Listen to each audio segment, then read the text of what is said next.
coming up on BCN Today. Premier Jason Kenney is set to release the Alberta Budget today, and it has some bracing for the worst. Plus, police make an arrest following a kidnapping at a McDonald's that left a man stranded on the blood reserve. And Lethbridge police comment on the recent crime spree in our city involving guns and knives. Your Canada. Your Southern Alberta. Your stories. From our studios in the heart of Lethbridge, it's BCN Today with Jeanette Roche.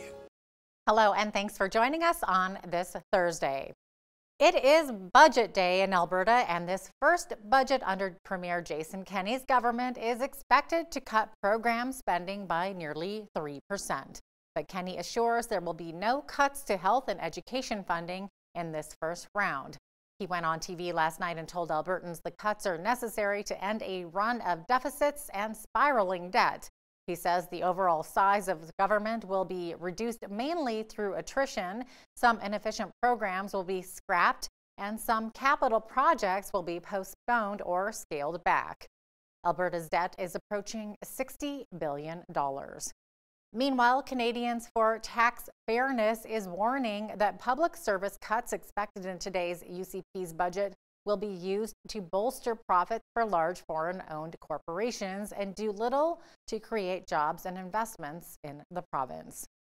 Lethbridge police have a 40-year-old man in custody in connection with multiple crimes that took place this week, including a robbery yesterday morning along the 2300 block of 5th Avenue North, an attempted carjacking Tuesday evening along the 200 block of 27th Street South, and a kidnapping late Sunday night where a man forced another man to drive him around the city and then out to the blood reserve before leaving the victim at the side of the road. The investigation is ongoing and charges are pending. And as we have reported, there seems to have been an increase in crime in Lethbridge lately. We have brought you stories of knife threats, a gun being fired, and attempted child abductions. We've also received a report from an incident at the main branch of the Lethbridge Public Library Tuesday night about a customer who was brandishing a firearm. The police held a media event Wednesday to update us on what's been going on in our city. Ainsley O'Reilly was there and also spoke with someone who was a recent victim of crime in our city. Although a report of a firearm at Lethbridge Public Library Monday evening turned out to be a false alarm, Lethbridge police hosted a press conference Tuesday afternoon to address a series of violent crimes that have been happening in our city this week. I spoke to a man this afternoon who says that yesterday evening he was held at knife point in his own vehicle. Quickly tried to slide my door to unlock to get out because I had my hands on the keys. I figured the first thing is get out of the vehicle. And I missed the lock. The guy got mad. I told him I'll start it, and he kept yelling at me, and then he moved the knife a little bit forward and I grabbed it out of his hands. And then as I grabbed it, I looked, and then he turned and he had a second knife. And he said, "This time I'm going to kill you. Drive." The guy, Brady, who was chasing him, caught up and basically got him to get out of my vehicle. So Brady's my hero. He saved me. The incident took place on 27th and 3rd Avenue South in Lethbridge. Although witnesses tried to follow the perpetrator, they were not successful. Police say they are doing everything they can to target erratic and life-threatening situations like these. We are developing a strategy that's, we actually had some good meetings on it yesterday, in fact, to address the behaviors we're seeing within the community, redeploying some resources and aggressively attacking these behaviors, and we're hoping to have something implemented here in the near future. Mayor Chris Spearman was present and provided a statement. We as City Council are frustrated too. Those people who are a danger to our great city need to be off our streets. We will not tolerate the notion that criminals can continuously victimize law-abiding citizens and get away with it. And as for Rick Neudorf, life does go on. I don't think I realized how severe the situation could be until after it happened. For Bridge City News, I'm Ainsley O'Reilly. RCMP and Fort Macleod have laid charges in connection with the turkey farm protest. On September 2nd, police were dispatched to a rural property in response to a large gathering of people who were protesting that a turkey farm on the Jumbo Valley Hutterite colony. Once police arrived, they located several people who entered the barn illegally.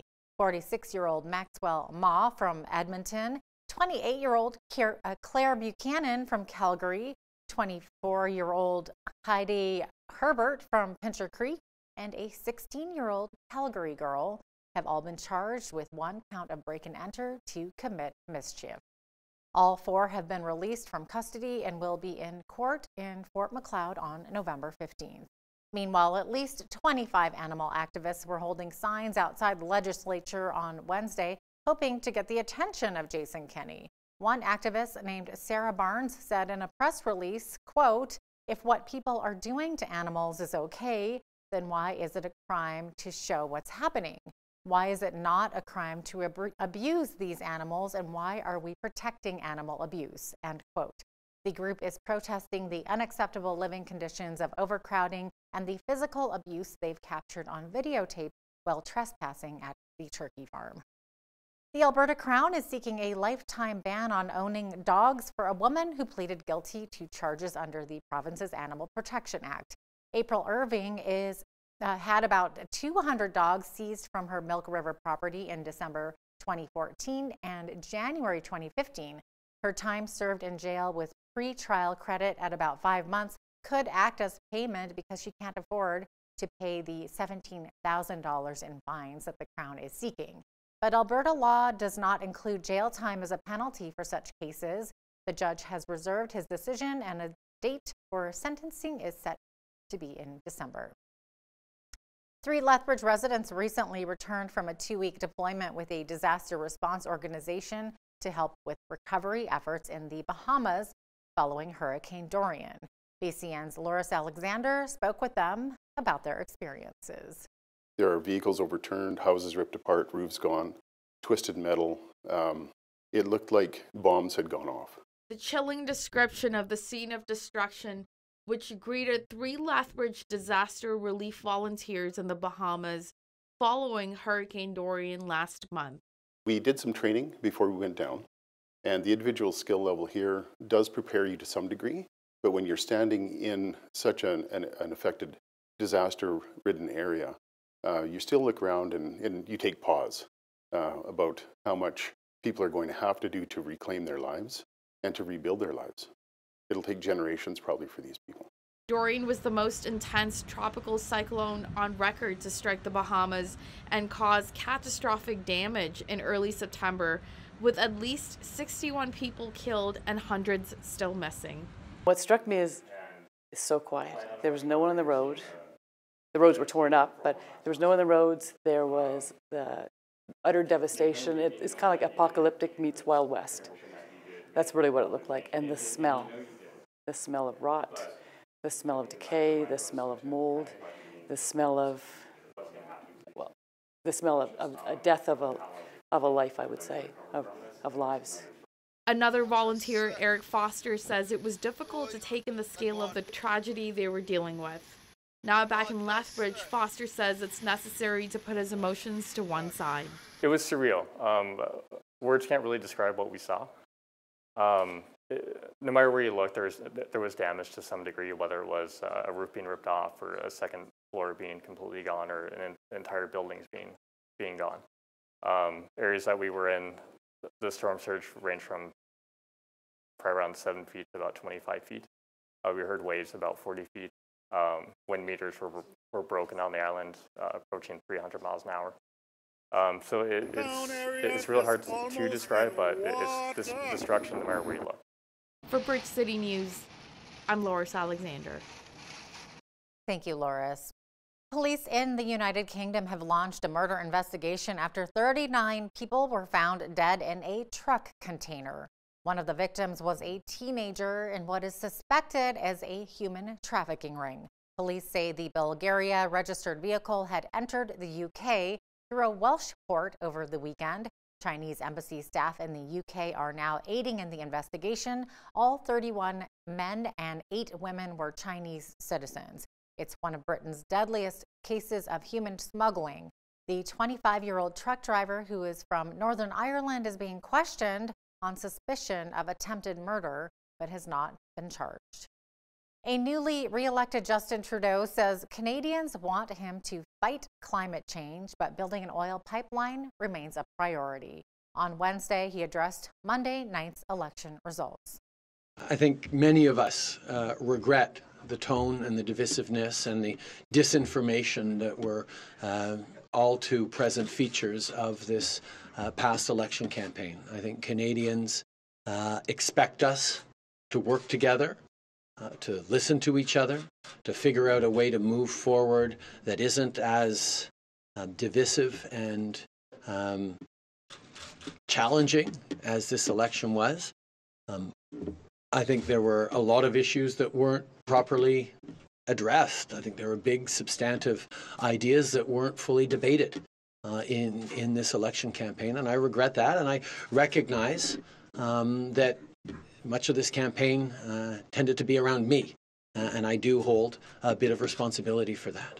But this Parliament and this government will be and needs to be focused on Canadians. And that means we need to work together. We need to listen to each other. We need to figure out the right path forward for every part of the country. Right now, and for too long, we have been selling our natural resources to the United States at a discount.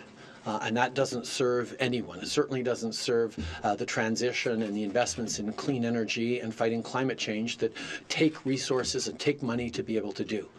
Getting our resources to markets other than the United States and getting that done as quickly as possible remains a priority for us. We put in place measures that allowed that project to move forward by doing more for the environment, more for oceans protection, better partnership with Indigenous peoples, because we need to get our resources to markets other than the United States in a safe and secure way, and that's what the Trans Mountain Pipeline will do. And then we will be able to invest all profits and revenues into this green energy and fighting climate change that Canadians expect us to act on.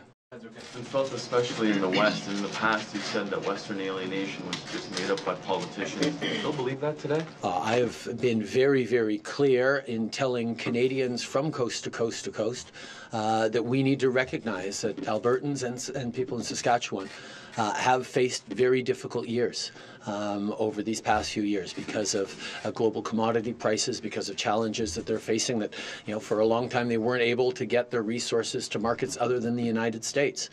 We are moving forward to solve some of those challenges, but it's going to take all Canadians sticking together, helping out folks who are struggling in places like Alberta and Saskatchewan. This is what Canadians expect of their government, and this is something that we're going to stay focused on.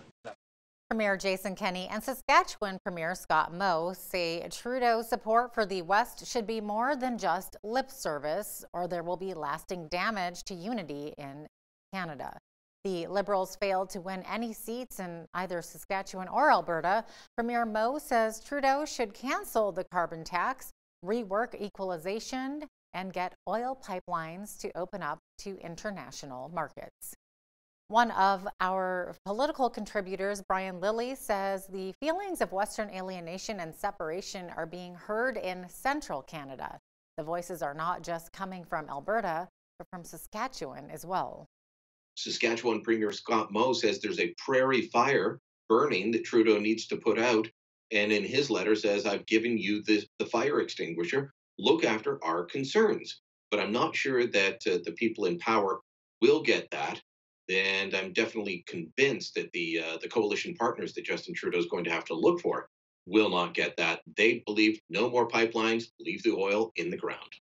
Catch the full interview with Brian Lilly discussing how a Liberal minority government will work with Conservative premiers across Canada. That is coming up in the second half of our show.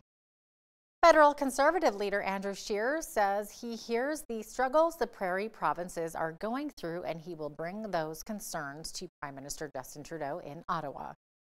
So my message to the people of Alberta and Saskatchewan is we hear you loud and clear. We will fight for you. We will do everything we can to make sure that this Liberal government understands that it has to change course. It cannot continue to attack our energy sector, to kill big projects that get our natural resources around the world, and that we will do everything we can to get our energy sector back on its feet and make sure that all Canadians understand that when Western Canada succeeds, all Canadians succeed. Manufacturing jobs in Ontario and Quebec rely on a growing energy sector. Refinery jobs in Atlantic Canada depend on a strong and vibrant energy sector. We will do that very important work. We will be that strong voice. This is the first step.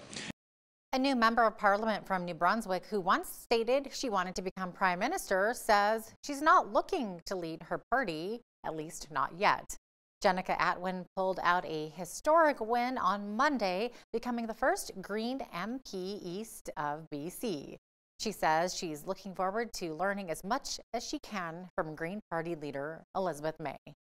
I think it'll be a steep learning curve, but I'm ready for the challenge, and yeah, it's certainly great to say I'm the member of parliament. We expected a win, we wanted a win, but just it's still shocking because this is all just so new, and it's so validating as well. So I was just so happy. I think that's really what you know, my expressions were giving off last night. So I've got a lot of media contacts today to make sure we really connect with everyone out there and let them know how excited we are and how happy we are. I've got a call with Elizabeth coming up as well, so it'll be a lot of questions to see what's next and what she wants of her latest MP to join her caucus.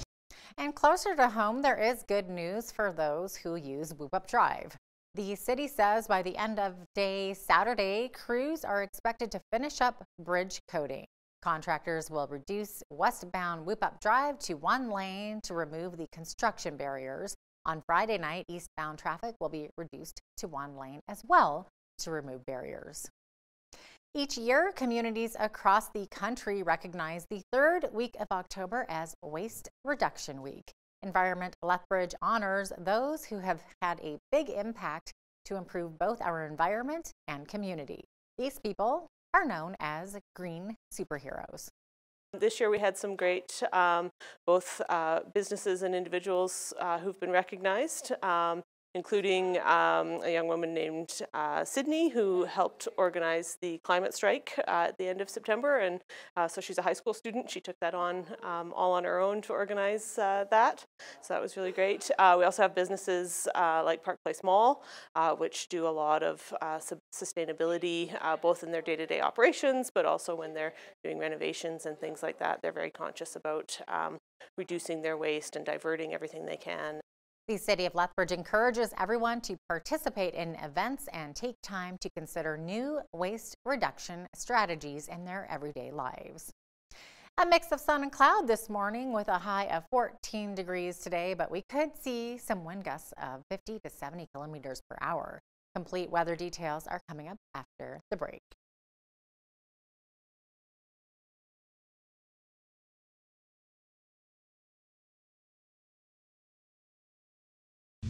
Welcome back. Here's a look at your weather highlights for Lethbridge today and tomorrow. Look at these temperatures. This double-digit weather is wonderful, but we're going to be seeing a mix of sun and cloud today. And watch out for those wind gusts of 50 to 70 kilometers per hour. High of 14 today, high of 18 degrees tomorrow, but there could be a chance of showers there. Looking ahead to the 5-day, lots of clouds on Saturday, but a high of 2 degrees. Sunshine on Sunday, high of 4 degrees. Monday, we could see a chance of flurries with a high of only -3, but then on Tuesday the temperature is going to rise again back up to 5 degrees with lots of sunshine in the forecast as well on Wednesday there, and also in the temperatures above zero there. The high temperatures this time of year should be around 12 degrees, the low temperature around -2. The highest temperature on this day was in 1992. It was 23 degrees. And the lowest temperature was -16. That was back in 1957. The sun rose this morning at 8:06 a.m. and will be setting this evening at 6:25 p.m. Looking to the national forecast over on the west coast, Victoria and Vancouver both will see highs of 13 degrees today with a mix of sun and cloud. A chance of showers though in Vancouver. Mix of sun and cloud also in Edmonton and a high of 13 degrees. A nice day in Calgary with a high of 15 degrees. of sun and cloud there as well. Saskatoon looking at a high of 8 degrees, a high of 7 degrees in Regina, both a mix of sun and cloud there. Lots of sunshine though in Winnipeg with a high of 5 degrees. That's quite a nice change for Winnipeg, who has seen so much snow lately in the forecast. Over in Toronto, a mix of sun and cloud, high of 16 degrees. Chance of showers though in Ottawa and Montreal today with highs of 13 in both of those cities. Looking over to Atlantic Canada in the Maritimes, we're seeing Fredericton sitting at 14 degrees today with lots of sunshine. Lots of sunshine as well in Halifax with a high of 15. And Charlottetown will see some scattered clouds there with lots of sunshine, high of 13 degrees. And we've got a chance of rain in St. John's, Newfoundland today with a high of 10 degrees. That's your forecast. Here's a look at what's happening in your community. Here is your Bridge City News community calendar. The Galt Museum and Archives is hosting a Halloween spooktacular on Saturday, October 26th from 1 to 4 p.m. Come for a family-friendly afternoon where you can play games, decorate a pumpkin, make a trick-or-treat bag, and other fun crafts. Plus, go on a tour of the building, hear spooky ghost stories, and enjoy free popcorn and caramel apple slices. Admission is free. For details, visit galtmuseum.com. Pitcher Butte Trinity United Church is holding its annual Fall Beef Supper fundraiser on Sunday, October 27th from 5 to 7 p.m. at the Pitcher Butte Community Center. Dine in or take out. Tickets are $20 and are available at the door. To purchase your tickets in advance, visit the Pitcher Butte Municipal Library. Begin your Christmas shopping by coming to the Signatures Fall into Christmas event, November 1st to 3rd at Exhibition Park North Pavilion. Browse this unique handmade market featuring works of over 100 artists, artisans, makers, and designers from coast to coast. Admission is $5. Those 17 and under can enter for free. For more information, visit fallintochristmas.com. And that's your Bridge City News community calendar. Whether you're rearranging things in your home or replacing old furniture, today's daily life hack is for you. Placing multiple ice cubes on your carpet can remove those annoying indentations that are left behind by tables and chairs. The Samaritan's Purse Disaster Assistance Response Team in Iraq rushed to the border of Syria this week to meet the urgent needs of 1,300 refugees who showed up after dark. In light of the sudden influx, the United Nations Transit Camp in Shalia requested their help to provide warm blankets and hygiene kits. We're here on the border of Syria with Samaritan's Purse. We're partnering with BCN, Barzani Charity Foundation. Right now we're distributing blankets and hygiene kits to families that have just come across the border. It's raining, it's starting to storm, it's cold. There's 250 families that have come in tonight, and we know that more are on the way. Please continue praying for the families that are here. Pray for these women and children that are just trying to keep their families safe right now. Thank you. Samaritan's Purse continues to look for every opportunity to assist those fleeing the crisis created by Turkey's incursion into Syria, which began October 9th. A 5-day ceasefire went into effect on October 17th. A new agreement was reached between Russia and Turkey on October 22nd, which provides a framework for a safe zone, which is 18 to 20 miles along the Syria-Turkey border. According to Brian Lilly, one of our political contributors, the Alberta separation sentiment is higher now more than ever. That interview is coming up with Hal Roberts after the break. Stay with us.